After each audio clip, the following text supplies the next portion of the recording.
Sir, ma'am, இவர் தான் பாதிக்கப்பட்டவர். ஸ்டெஃபனி, இது சங்கடமான நேரங்கிறது புரியுது. என்ன நடந்துச்சுன்னு எங்ககிட்ட அப்படியே சொல்லுங்க. நான் நடந்து வேலை முடிஞ்சு வீட்டுக்கு போய்கிட்டு இருந்தேன். அந்த சாலை வழியா என் தோழி ஜப்பானுக்கு போவதை பற்றி குறுஞ்செய்தி அனுப்பியிருந்தா, அவளுக்கு விடுப்பு கிடைச்சிருந்ததுன்னு. அதுக்கப்புறம் அந்த ஓட்டுநர் உங்களை நோக்கி வர்றத பார்த்தீங்களா, கேட்டிங்களா? நான் சரியாக கவனிக்கல. நான் அவனை பார்க்கறதுக்குள்ள அவன் என் முன்னால் வந்துட்டான்.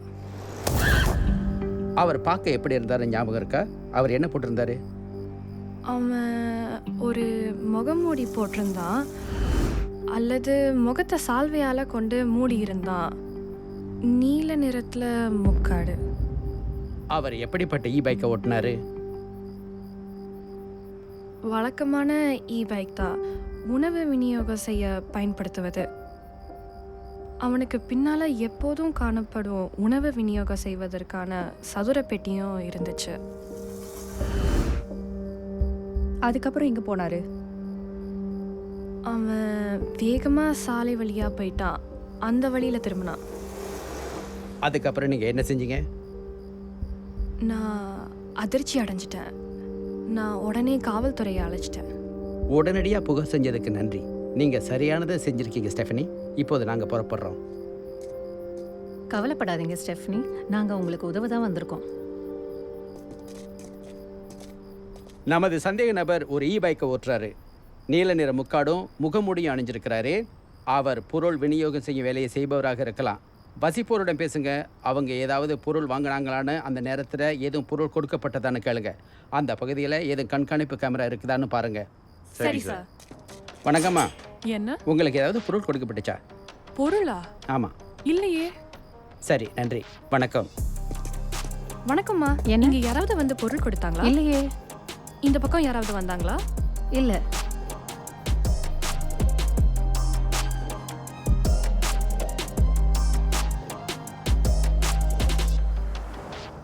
நன்றி சார். யா சார், என்ன? இந்த ஒளிப்பதிவு வசிப்போர் ஒருவரிடமிருந்து கிடைச்சது. கடந்த சனிக்கிழமை பதிவு செய்யப்பட்டது. இது ஞாயிற்றுக்கிழமை. அவர் வேறொரு மேலாட போட்டிருக்கிறாரு. வேறு ஏதாவது ஒளிப்பதிவு இருக்கா? இப்போதைக்கு இல்லை. அவர் வார இறுதியில் மட்டும்தான் ஓட்டுநர் வேலை செய்வதா தெரியுது. நான் குழுவினரிடம் போக்குவரத்து கேமராவில் அவர் தென்படுறாரான்னு பார்க்க சொல்லியிருக்கேன்.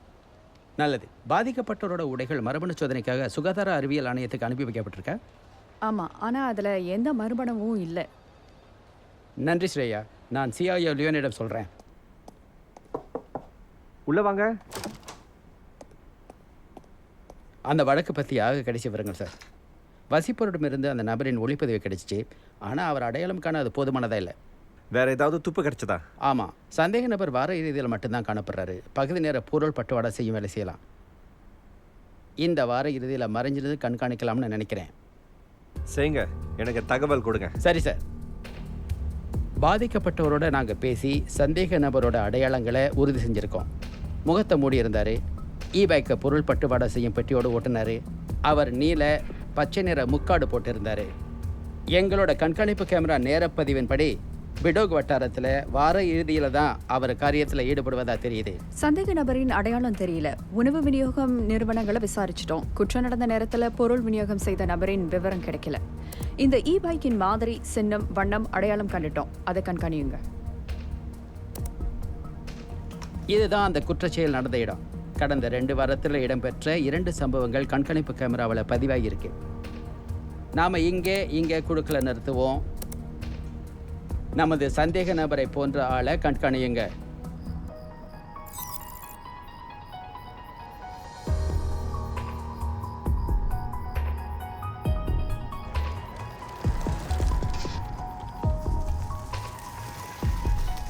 சந்தேக நபர் தென்பட்டிருக்காரு.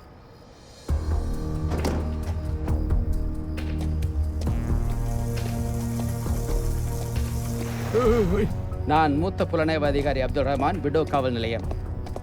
சார், தயவுசெய்து உங்கள் முகத்தை காட்டுங்க. ஓ, ஓகே. மன்னிக்கணும், இப்போல்லாம் ரொம்ப சூடாக இருக்குது.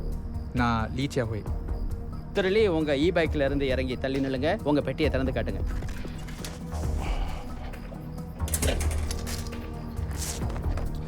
ஐயோ, பனிக்கட்டியெல்லாம் கரைஞ்சிருச்சே. உங்கள் ஒத்துழைப்புக்கு நன்றி. உங்கள் விவரங்களை கொடுக்க முடியுமா?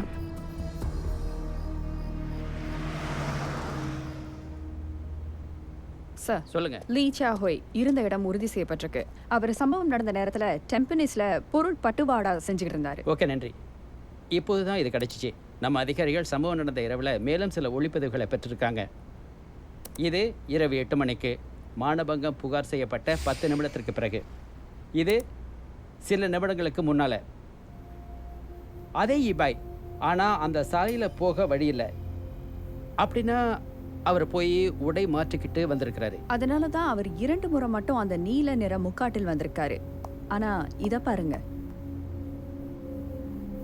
நீல நிற குறியீடு சந்தேக நபர் நீல முக்காடோட காணப்பட்ட இடங்களை குறிக்குது. பச்சை நிற குறியீடு அவர் பச்சை முக்காடோட இருந்த இடத்தை குறிக்குது. இருங்க, அப்போ அவரோட கடைசி இடம் யூனோஸ். அவர் புடோக்கில் தொடங்கினாரு. அவர் இந்த வழியாகத்தான் போயிருக்கணும். ஆனா அவர் உடல் மாற்றின பிறகு இங்கேயும் காணப்பட்டிருக்காரு. அவர் கம்பாங்கான் வரை போயிருக்காரு. கேள்வி என்னன்னா, ஏன் அவர் எந்த பொருள் விநியோகமும் செய்யலைங்கிறது நமக்கு தெரியும். அப்படின்னா அதுக்கு ஒரே ஒரு விளக்கம் மட்டும்தான் இருக்கு. அவர் தனது நடமாட்ட தடத்தை மறைக்க பார்த்திருக்காரு. அவர் வழக்கத்துக்கு மாறாக போறாரு. நாம அவர் பின்தொடர்வதை தவிர்க்க பார்த்திருக்கிறாரு. சார், இன்னொரு மானபங்க புகார் வந்திருக்கு. அதே மாதிரியான செயல்.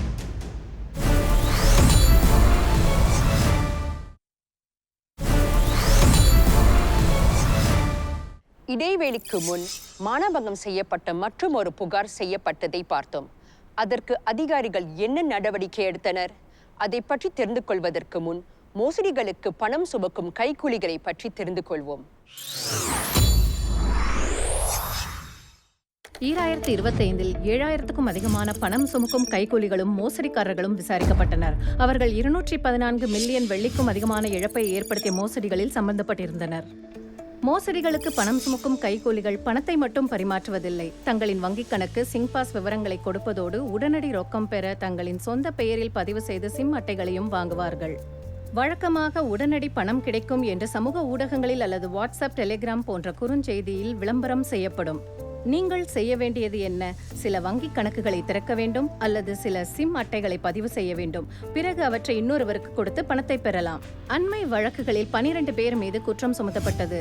அவர்கள் சிம் அட்டைகளை தங்கள் பெயரில் பதிவு செய்து அவற்றை குற்ற கும்பல்களிடம் ஒவ்வொரு அட்டைக்கும் 10 வெள்ளி முதல் 15 வெள்ளி வரை விற்றனர்.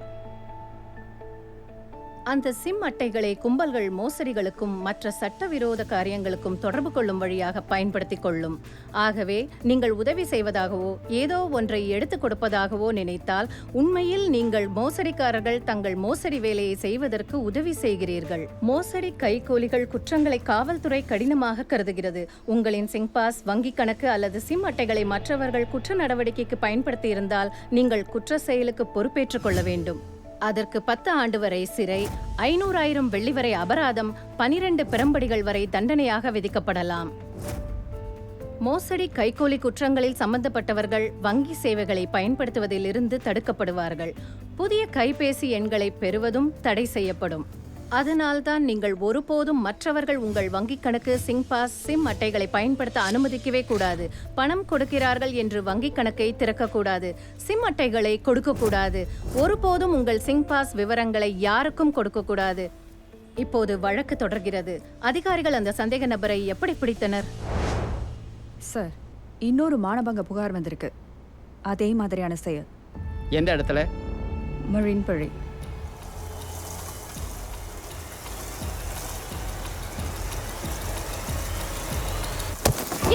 என்னையே தொட்ட.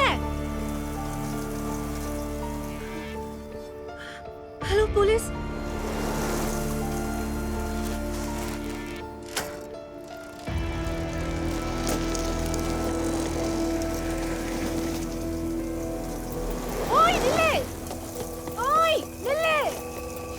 பாதிக்கப்பட்டவர் ஓட்டுநரின் முகம் மூடப்பட்டிருந்ததாகவும் இ பைக்கை ஓட்டிட்டு போனதாகவும் சொன்னாரு. முன்னே குற்றச்செயல் நிகழ்ந்ததை போன்ற அதே நேரம் தனியார்பேட்டை நாம் சந்தேக நபருக்கு பொருத்தமாக இருக்கு. நம் சுற்றுக்காவல் குழு அனுப்பி தேடி பார்க்க செய்யலாம். வசிப்போரிடமும் பேசி பார்க்கலாம். சந்தேக நபர் ஒரு குறிப்பிட்ட பேட்டையை மட்டும் குறிவைப்பதாக தெரியல. நாம் தேடலை விரிவாக்கணும். வார இறுதியில் அதை போன்ற மானபங்கம் செய்யப்பட்டுள்ளதா இன்னும் மற்ற காவல் நிலையங்களை கேட்டு பாருங்க. காலை வணக்கம் சார். வணக்கம். நமது சந்தேக நபர் பொது பேருந்துக்கு பக்கத்துல போறத போக்குவரத்து கேமரா பதிவு செஞ்சிருக்கு.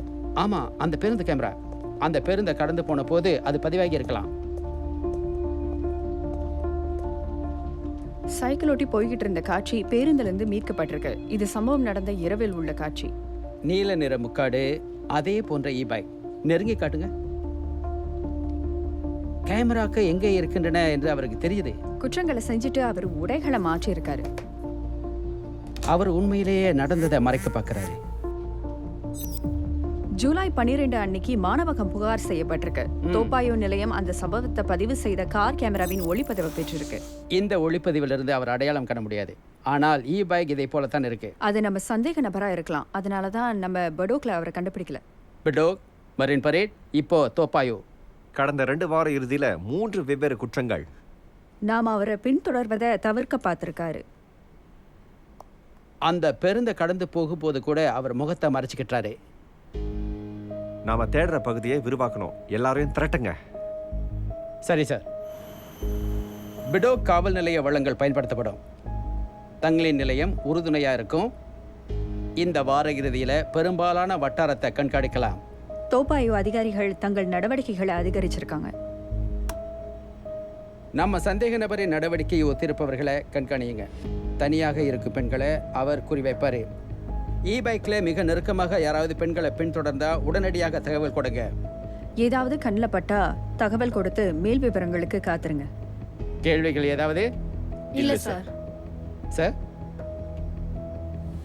வாங்க புறப்படலாம். சரி சார்.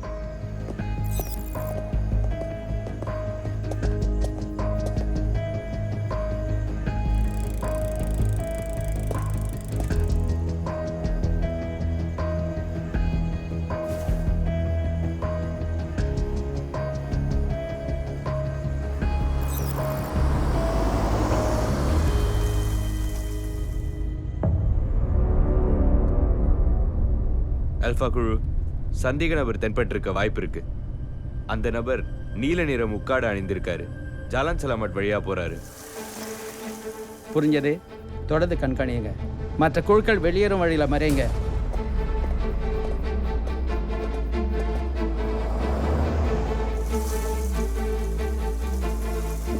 அவர் வலது பக்கமா திரும்பி இருக்காரு. அவர் போக எந்த இடமும் இல்லை. எல்லா வெளியேறும் வழிகளும் மூடப்பட்டிருக்கு. பிராவோ குழு, நாங்க அவரை கண்காணிக்கிறோம். சந்தேக நபர் தனியா நடக்கும் பெண்ணை பின்தொடர்றாரு. புரிந்தது. தொடர்ந்து கண்காணியுங்க.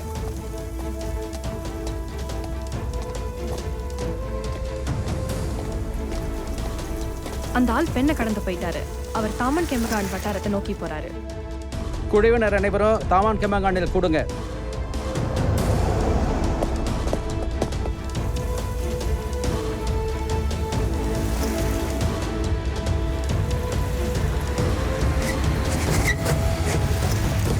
போலீஸ் நில்லு.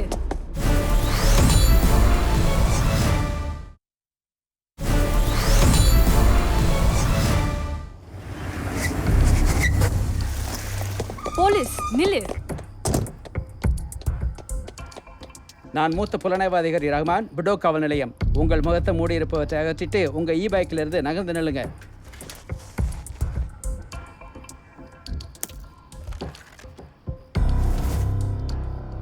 இங்க என்ன பண்ணிட்டு இருக்கீங்க?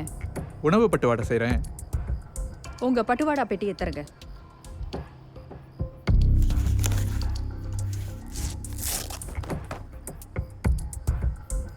உணவை இங்க கொஞ்சம் முன்னாடி அதை கொடுத்துட்டேன்.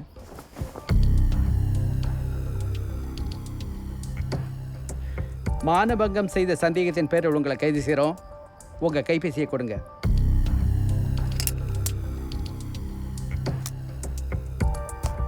விலங்கு போட்டுங்க. முகமது கைருடீன் ஜோஹா. 6 ஜூலை அன்று இரவு 7 முதல் 8 வரை நீங்கள் எங்கே இருந்தீங்க? நான் வேலை செஞ்சுக்கிட்டு இருந்தேன். ஜூலை 12 அன்னைக்கு என்ன செஞ்சுட்டு இருந்தீங்க? அதே தான் பட்டுவாடை செஞ்சுட்டு இருந்தேன்.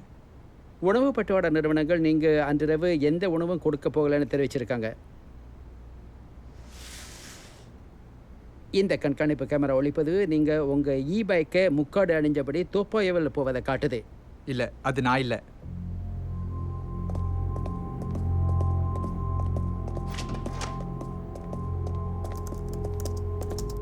நேரத்தை வீணடிக்கிறாரு. நீண்ட காலத்திற்கு அதை செய்ய முடியாது.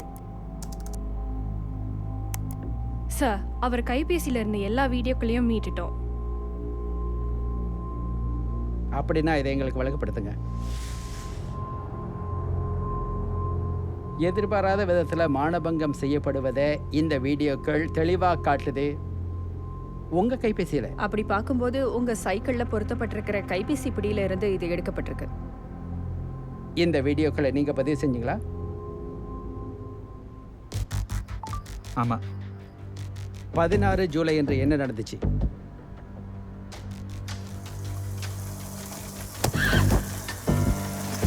அதுக்கப்புறம் நீங்கள் என்ன செஞ்சீங்க? நான் ஒரு இடத்துல உடனடியாக உடைகளை மாற்றிட்டேன்.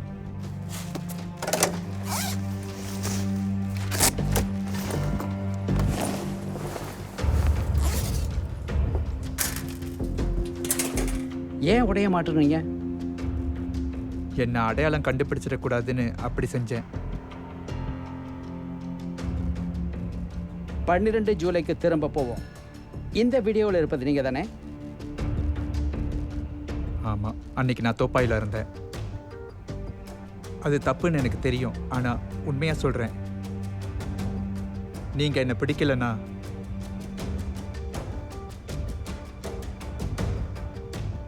நான் தொடர்ந்து அதையே செஞ்சுக்கிட்டு இருந்திருப்பேன்.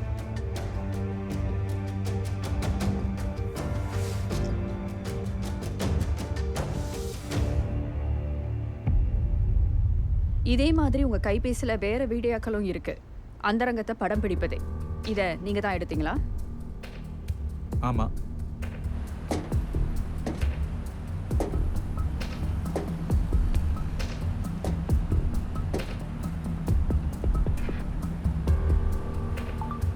உங்கள் கைபேசியில் 19 வீடியோக்களை கண்டுபிடிச்சோம். அவற்றை எல்லாம் நீங்கள் தான் எடுத்தீங்களா?